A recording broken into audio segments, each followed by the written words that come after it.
everybody, this is Frankie Abbruzzino, and as you may or may not know, if you're on this page, I'm running for mayor of Venice. Third time's a charm, they always say. What I have up top there is a running video streaming of Hurricane Ian, which, if I heard the news just now correctly, it's upgraded. It's gotten a little stronger. They expect it to slow a little bit. It'll probably make landfall just north of us. The biggest problem is that it's going to sit out there for a while. It's going to hug our coast, and we're on the easterly side, so they're expecting us to get the storm surge, the heavy amount of rain, the tornadoes, possible tornadoes, and winds, which all accompany the east side. As you can see, it looks like it's shifted a little bit more towards us, hasn't it there?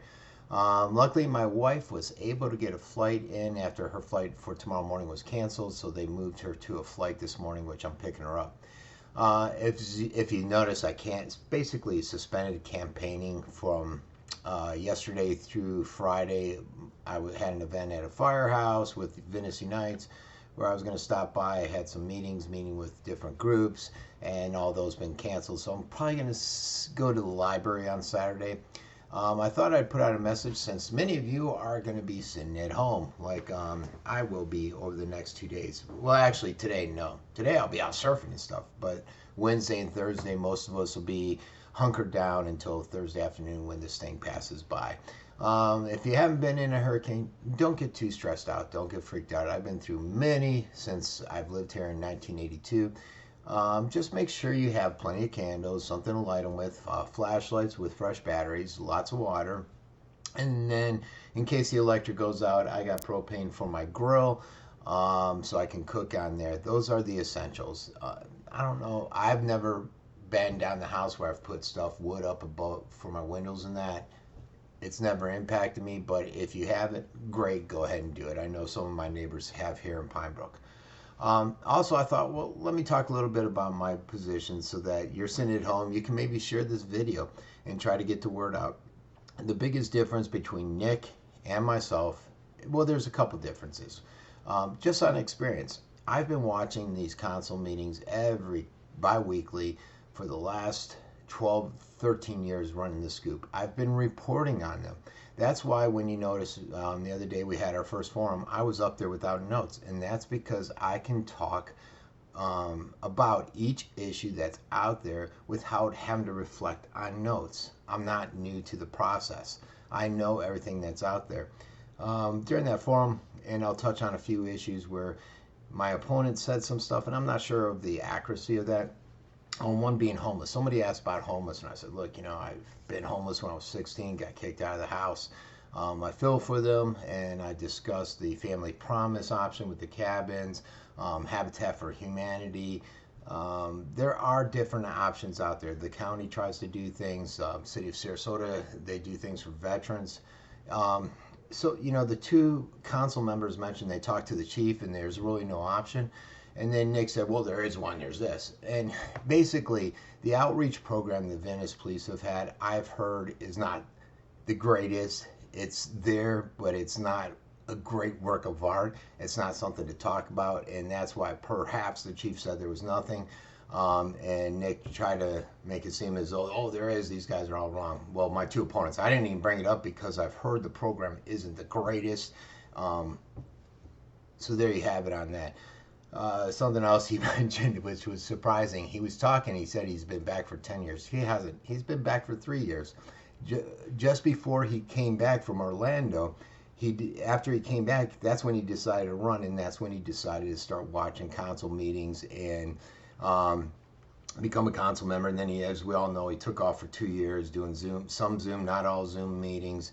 And so when you compare experience, who is more experienced? Do you want the guy that's been there for 13 years and can give you a historical reference? If you notice during the forum, I kept giving historical references. Somebody asked about Seaboard, and there's a committee to rebuild Seaboard. And that's what has a lot of this LDR movement concerned, is the heights out there at Seaboard that they have in the new LDRs. And people might say, well, that's all Seaboard. It's all warehouses and businesses and white cement and storage facilities. But that's not what they're envisioning. And that's what the LDRs come in for. They're envisioning what Hollick put out. And I challenge anybody to look up 2013 Harold Hollick. maybe river. What do they call that stuff? The river walk. And what he said in that article, and I Googled it the other day, it still pulls, is that he envisions the Venice Riverwalk like Bradenton at a smaller scale with nice high rise condos, restaurants. You could walk through it. It would be a perfect riverwalk. Now, would it be beautiful? Yeah. But would it turn us into a little Naples and edges it even further there? Yes.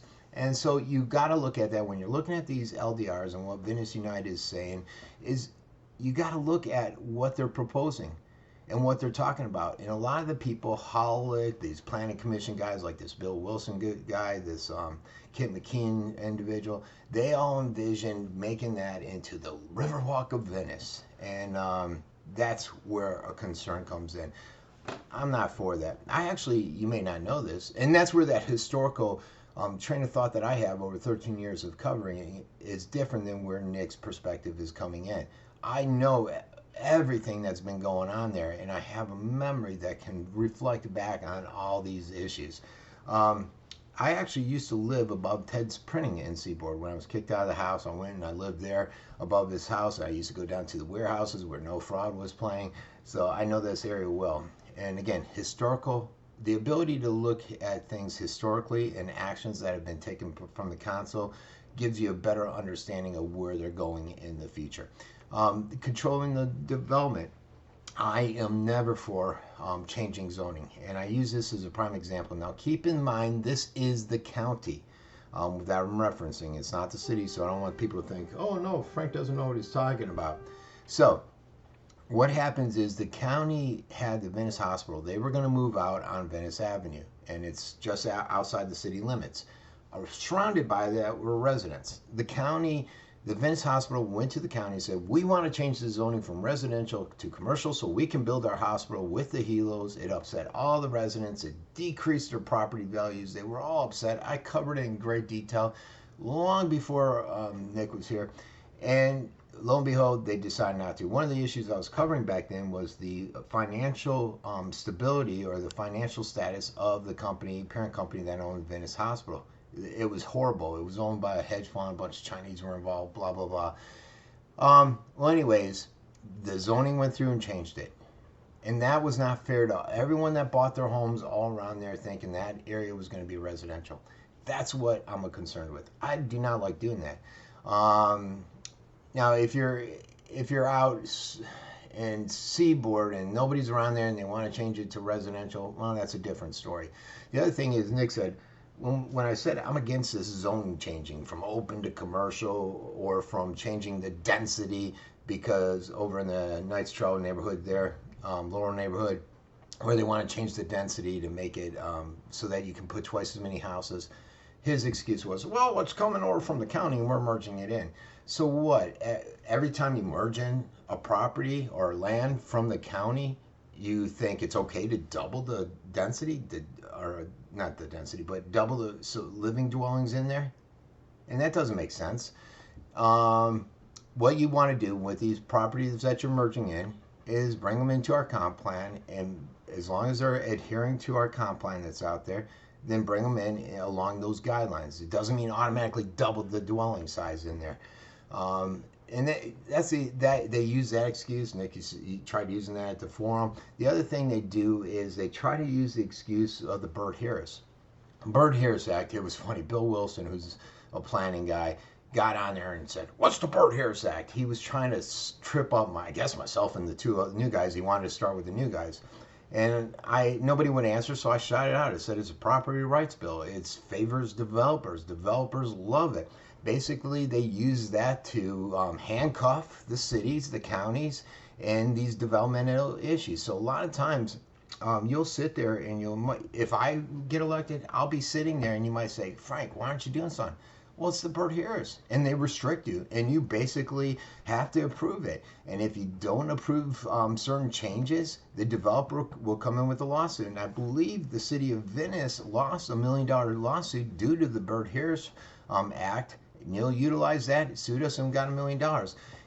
The thing you do have to question is Ms. Fernandez.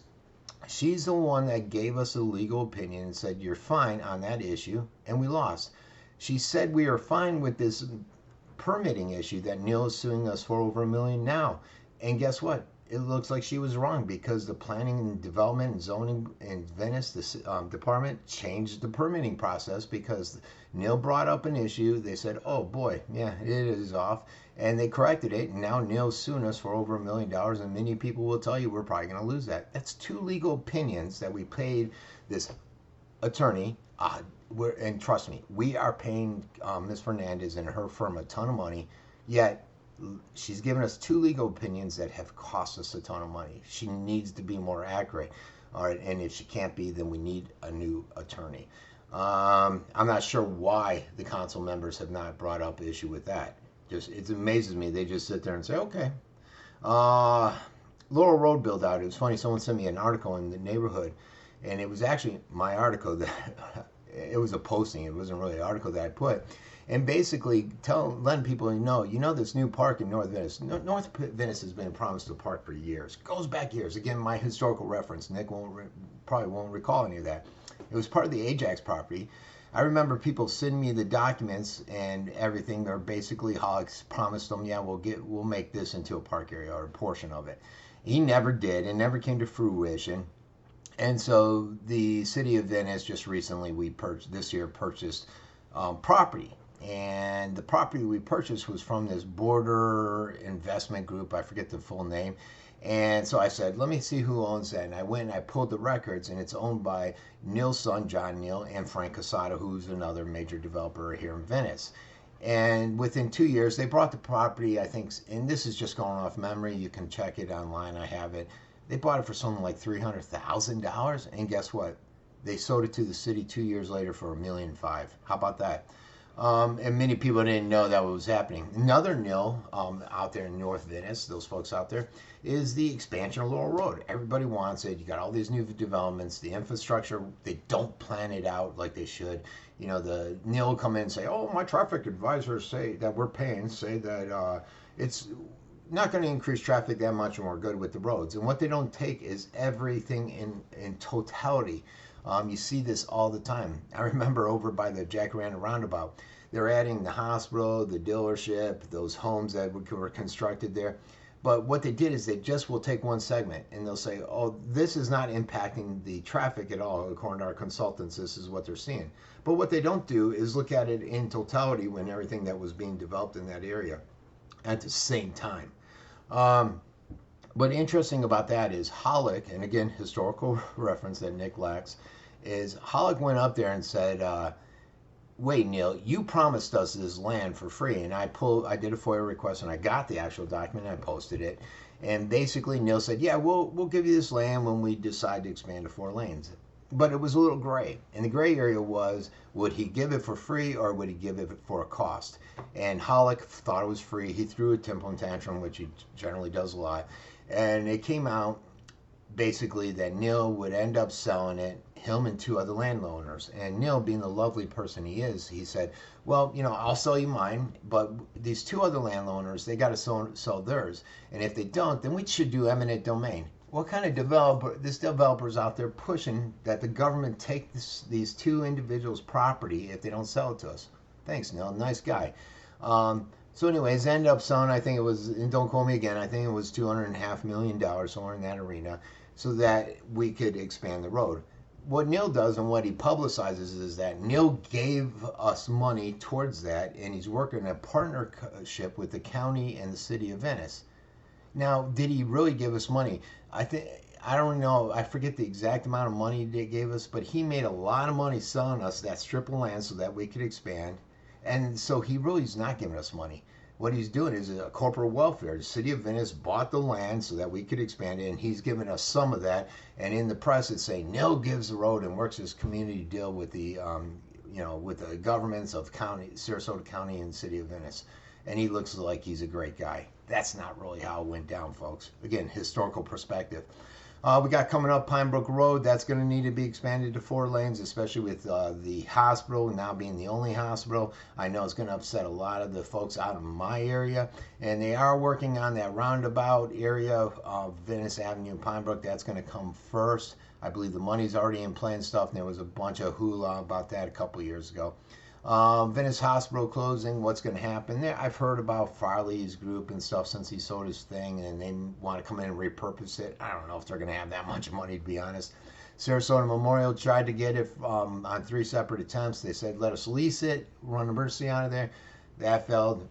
What will they do? I don't know. They will sell it. Now, if they don't sell it, one of the issues that the city will face is we get property tax from it. But if they knock that building down because they can't sell it, our property tax is going to take a huge dump, especially when it was just a land there. And so basically, that's going to be something that the city probably will be involved with, may or may not. It depends. Small businesses. I've been a small business owner for a while. And one thing that the Hollicks or Nick's friends are spreading around is that I'm another Feinsod.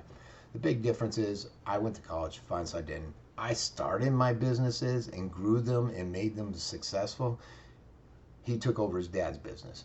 But I think it's mostly about, does he know the city? And they're trying to say he'll be another Feinsod that doesn't know the city. At the last forum, Hollick made a comment something like, "Oh, I thought you'd be in flip-flops and shorts. I'm glad to see you got a tie. I thought you'd be more like Feinsod." And I'm thinking, really?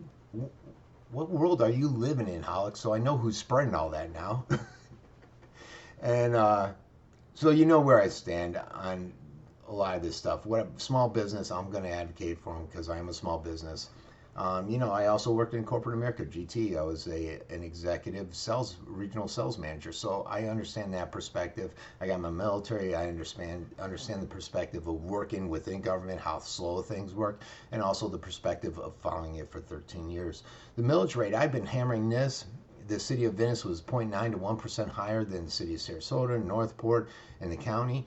And I said, why? Home values have doubled significantly. They've gone up. I think the city brought in just over $1 million. From looking at the budget, I think it was $1.2 million. I can't recall.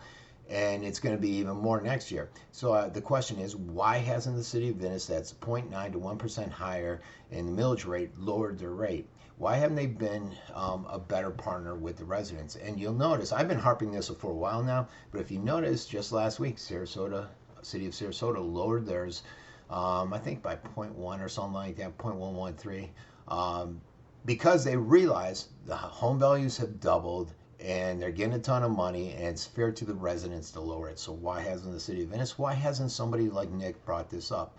Unhappy employees. Before I decided to run, I was covering the negotiation, bargaining for the employees, and one of their biggest things is we can't afford rent, we can't afford to live. So why is it that the salaries of these executives, the city manager, were well over $200,000, and then you factor in health and stuff? The new city clerk came in, I think, making more than the old city clerk when she left, over 130 grand. Why?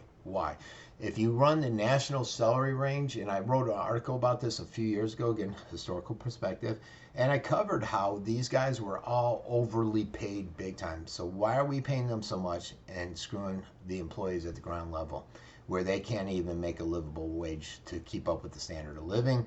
Home rule and environment, a couple things here. They finally acted on the ban on cigarette smoking on the beach. Great. I've been advocating that for a while. It's been they've been allowed to do it for 2 months. Not sure why they sat on it. Florida-friendly landscapes. There's 9 principles the city used to follow, but they've not really following it anymore, bringing attention to it. Outfalls. We had an outfall of Venice Beach. We rerouted into like a French dike system. It cost about $1 million. And next thing you know, no more closures at Venice Beach over bacterial stuff from the runoffs from the street and everything. You guys know it. We close the beaches on a regular basis.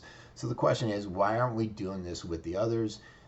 There's possibility to go out and get grant money. There's options there. So why aren't we doing it? Because our tourist industry takes a huge hit every time these beaches are closed.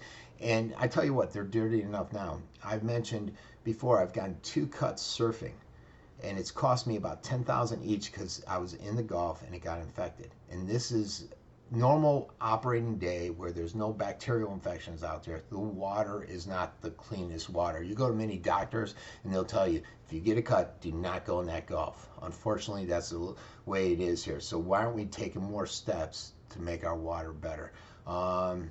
So outfalls, they're not being monitored like I thought they were, and some other issues, Roundup, getting rid of that stuff.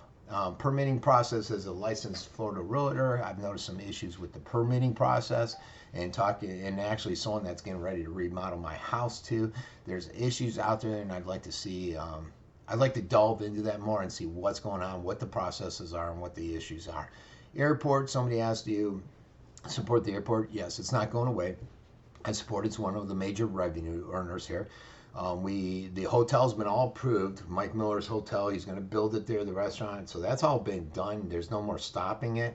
The only concern I have is the tower that's going to come up.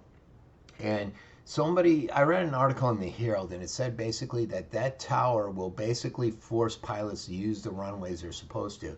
And I'm hoping it will help with the jet noise. There's this jet company out there, and when you hear the people out at Golden Beach complain about airplane noise, and everyone says, the airport's been there for 50 years. They're correct. What they're complaining about are the jets that are taking off from there. And I'm hoping, and I got to talk to them, and maybe it'll come up at the VASI, that rerouting it and using the tower will help some of those folks out there at Golden Beach. And I've heard the videos and seen the videos. So there are a magnitude of issues out there. One of the biggest last things I'll touch on is leadership. We used to have a council that directed the city manager. Now the city manager is directing the council. Many issues have fallen through the cracks, and I haven't even touched on a lot of them that I've been researching. And that's because we don't have the leadership on the council that we need. If you guys notice, there's a big difference between when Hollick was there 3 years ago and with Feinside now. And it's just not at the mayor's position, it's at the council member position. Any council member can go there and they can say, I want stuff on the agenda, and they can bring up a motion to direct the city manager to take certain action and get it seconded, but it's not happening. Why? So those are the questions that you need to ask yourself.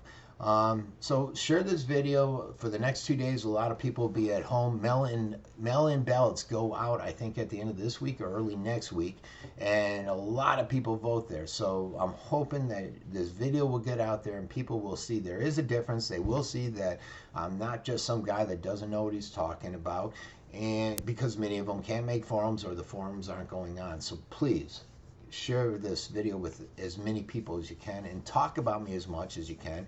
Underneath this video, I will put my website, frankieformayorofvenice.com, and on there you can see all this stuff that I covered on my website with the platform and everything on there. And that's it. God bless. Everyone stay safe out there, and I'll talk to you later.